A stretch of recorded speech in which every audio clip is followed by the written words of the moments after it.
What's up, everybody? Welcome to the channel. It's Sam here. So this is going to be part 2 of the Jeep Jamboree Hollarwood for 2025.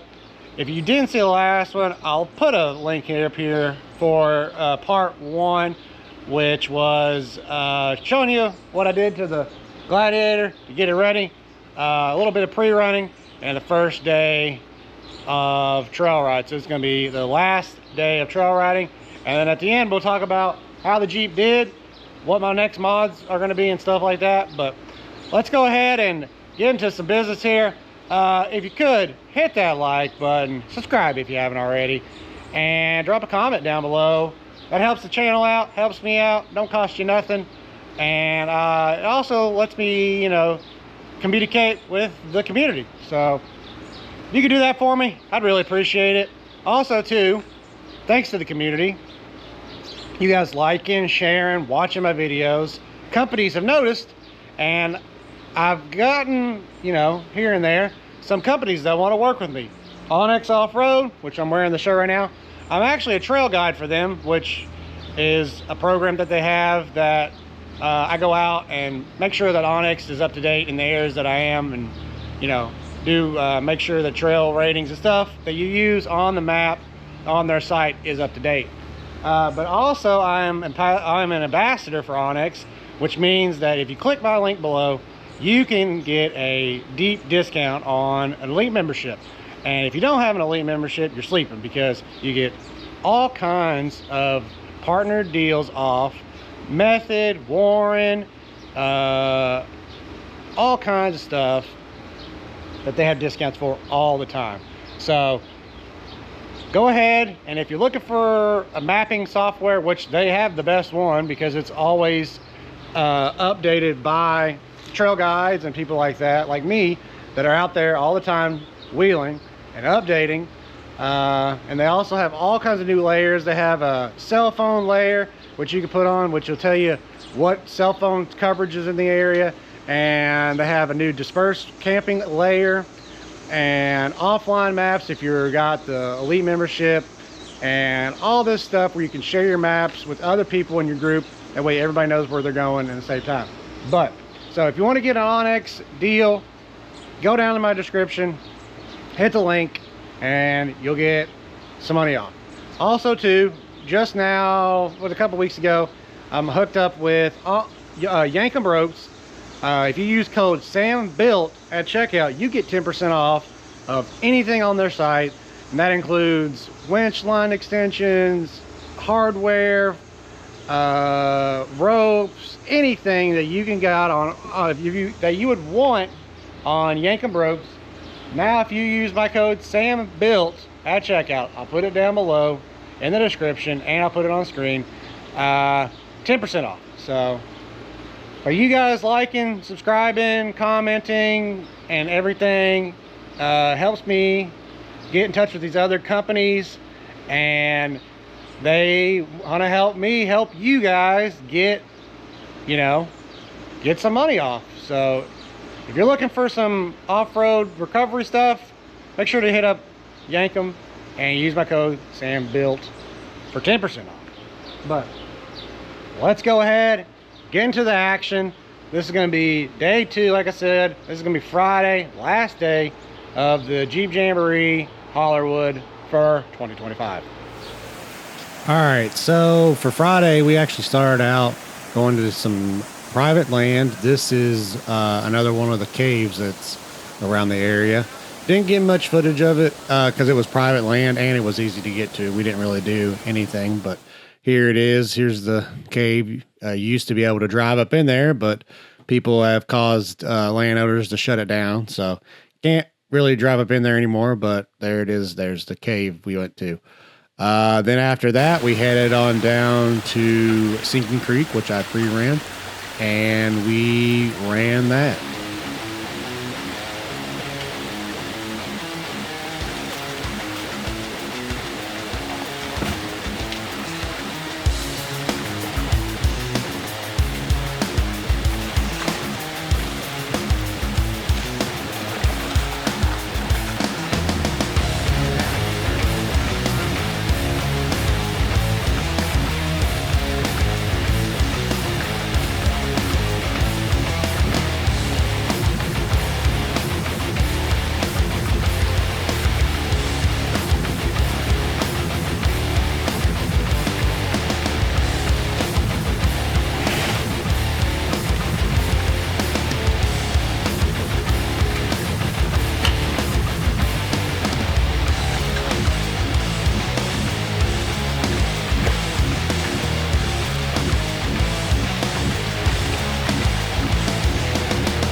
All right, so Sinking Creek is a pretty easy trail. The only difficult part is entrance and the exit.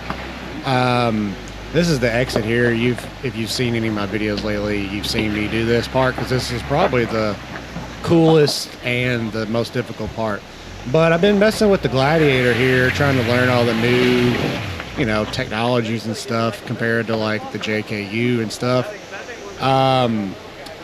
If you put it in 4-low, it still has some sort of traction control, stability control, StabiliTrak or something, and it won't let you. It keeps like throttling me back. So I put it in 4-low, try to go up it. I put the rear locker on, try to go up it. Kind of not really doing it. So then I put it in Off-Road Plus mode, which I guess reading on the internet turns off, not completely, but it turns it off more, the traction control or the stability control that it has. So once I put it in Off-Road Plus mode, it walks right up it.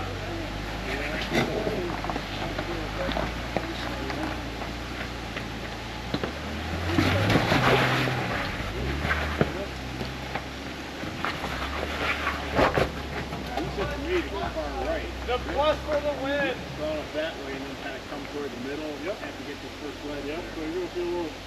So now here's another Gladiator. This one was he's had a diesel and I think it was the Overland trim, but he walks right up it. So I don't know. It looks like he's got front locker in.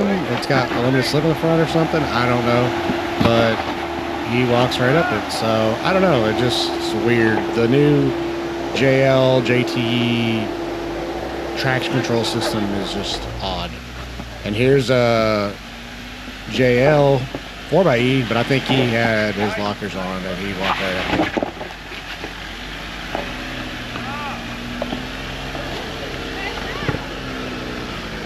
I want to go right here.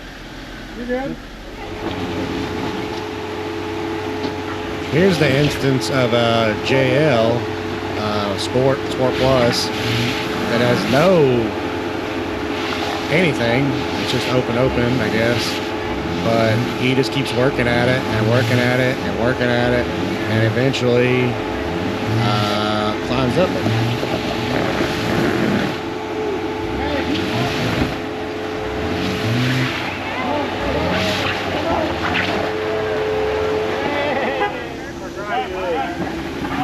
Now this guy, this was grandpa and his grandson, and this was his grandson's like first couple times out wheeling, so we let him try anything and everything he wanted, just, you know, get some experience under his belt.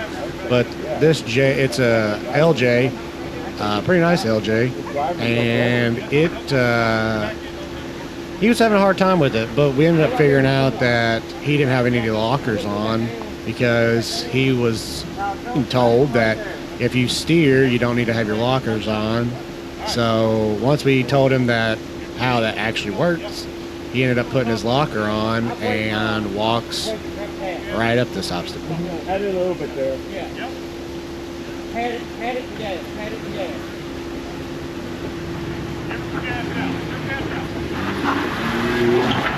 There you go. Yeah, got it. You just gotta work at it. Yep. Good job. All right, so this is Austin's JKU, Austin and Missy's. This their guy that helped me guide. This was kind of their not first time out, but they're just getting used to this rig. He had a TJ that stretched. But anyways, it's a Dana 30 still in the front, and it's got a Spartan locker, and that locker was making some awful noises this weekend. And in this instance, it looked like it was not working all the time. Looked like it was unlocking and locking. You can see him trying to climb up here and it having a hard time. You got no locker, no front locker. One. Oh. bounced out of it. Hey, the Spartan is not Spartaning no more. I think it's intermittent. Yeah, it is intermittent. This is actually from a bonus trail. We ended up having to turn around because it got washed out from all the rain, but this is the sand rock that we have out here in Kentucky. Sort of like what Moab has. It's just Moab with grass everywhere and trees, but still me trying to figure out the Jeep. It's not wanting to climb. It's wanting to cut the throttle and stuff. So eventually I turn it back on to Off-Road Plus mode, back down a little bit, and it walks right up it. Actually smokes the tires a little bit, just like Moab.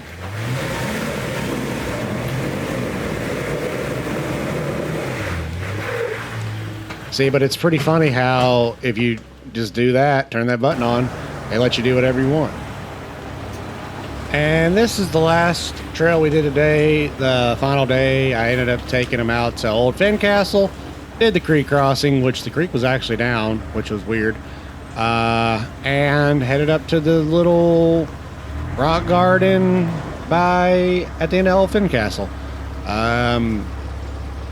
Somebody just came through here and like jackhammered the rocks.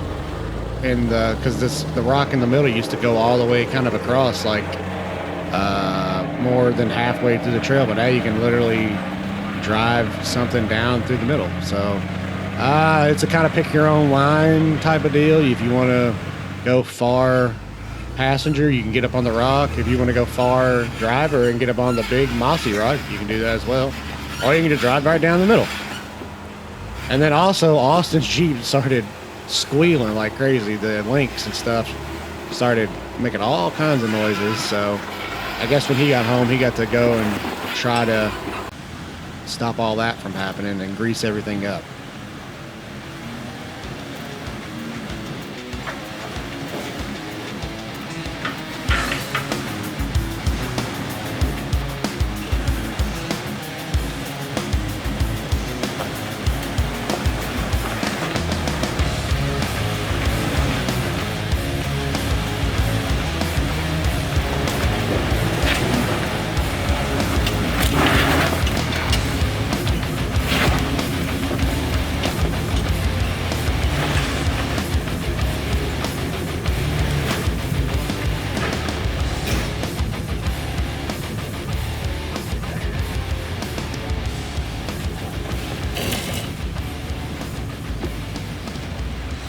All right, everybody, we are back here from Jeep Jamboree.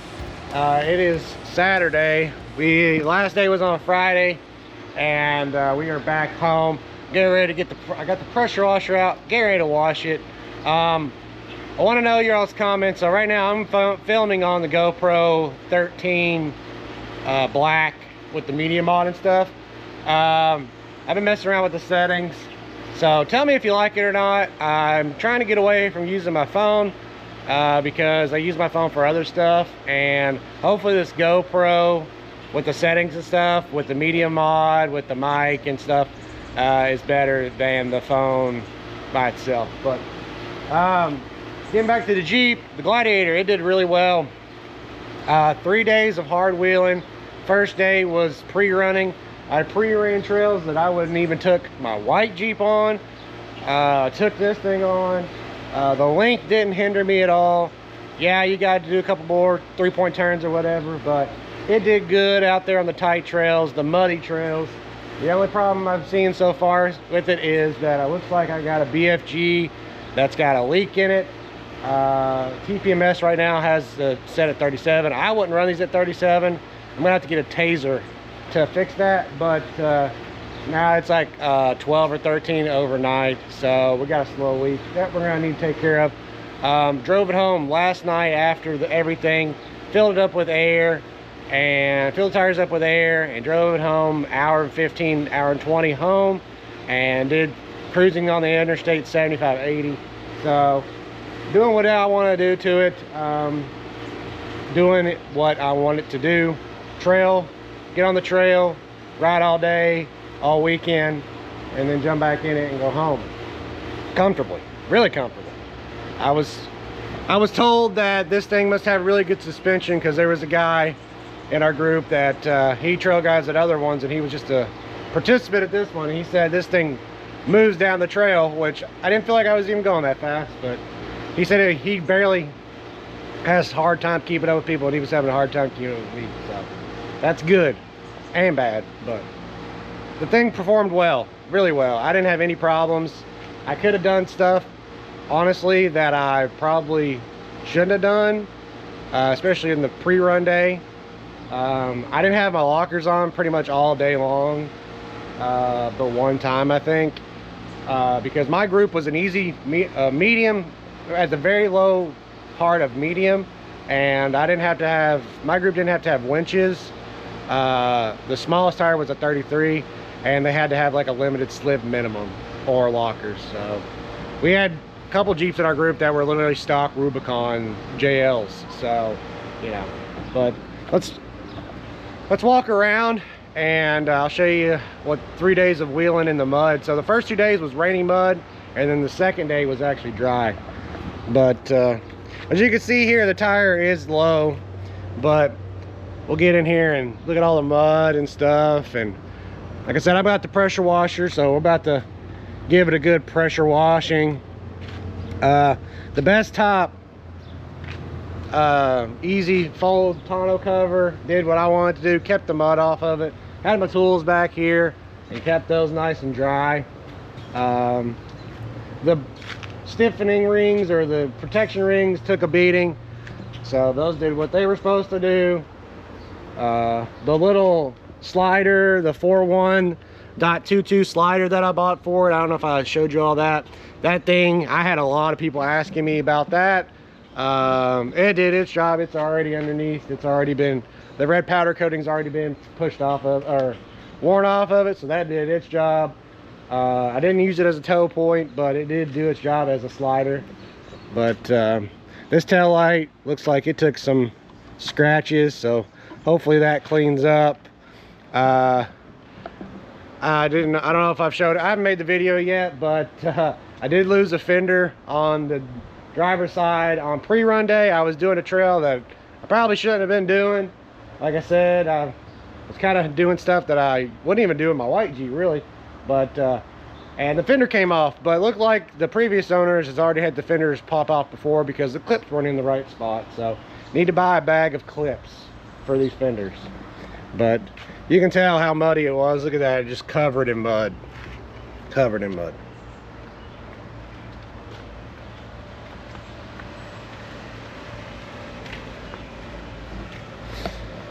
All right, it's burning up out here. I'm gonna get the pressure washer started and get it started to pressure wash off. After I get done pressure washing, I'll show you what it looks like after. We'll see what, if we find anything while I'm pressure washing it. And then I want to talk about future plans, since I've wheeled it for 3 days straight now, of stuff that I want to do to it and mods coming in the future. Right, so got her all cleaned up and ready to go back out again. The tire ended up just needing to be cleaned out. Somehow some dirt and stuff got in the bead, so used my bead buster, took the bead off and cleaned it all out, and it's holding there just fine now. So with that, that means the Gladiator did a very good job on its first outing. I actually have some information on it now that I didn't have before, but I'm gonna make a whole nother video about it. I actually found the old owner's, the last owner from it, and I've been talking to him, and I found out a lot more stuff about it. But I'll make a separate video about that because it's pretty interesting. But did good. Solid 3 days of wheeling. We had no problems with our group, which was great. So that means that we were good to go. So let's wrap this video up here. Thank you guys for watching. Hit that like button, subscribe if you haven't already. Drop a comment down below. Thanks for joining me for 2 parts of the Jeep Jamboree wheeling trip here. So gonna be making some more videos, so just come on back and we'll see you in the next one.